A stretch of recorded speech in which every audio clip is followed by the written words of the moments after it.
So basically, some of my friends mencadangkan saya untuk aktif semula. Hai, Assalamualaikum semua. Kembali kita ke saya saja di sini tanpa Juan dan orang-orang lain. Super awkward sebab dah lama rasanya saya tak buat video yang cakap seorang-seorang macam ni.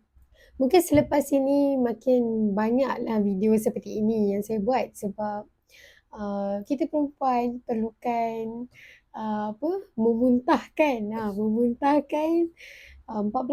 patah perkataan, if I'm not mistaken, ke 4,000, 14,000 kan, 14,000 patah perkataan dalam sehari. So inilah platformnya some of my friend yang recommend untuk saya aktif semula. Macam dulu sebenarnya saya pernah buat YouTube ni, tapi waktu tu waktu COVID, video yang bukan saya pun buat before this lah kan. So I'm not sure yet what type of videos and what type of content that I want to berbual dekat sini untuk memuntahkan 14,000 patah perkataan saya tu. Okay, bagi hal-hal yang kurang patah perkataan saya gunakan. Oh my god, so awkward. So,